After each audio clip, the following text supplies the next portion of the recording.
आग्रा राष्ट्रीय महामार्गावर बुधवारी दि 22 एप्रिल सकाळी सुमारे 10 वाजेच्या सुमारास भीषण अपघात घडून 2 जणांचा जागीच मृत्यू झाल्याने परिसरात एक खळबळ उडाली आहे.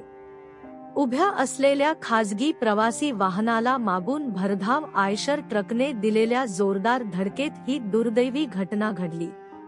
या भीषण अपघातात मनीषा राजेंद्र पाटील वय 46 रा पिंपरखेड ता 40 गाव जी जळगाव आणि बंटी किशन जाधव वय 32 रा हिसाळे ता शिरपूर जी धुळे यांचा जागीच मृत्यू झाला.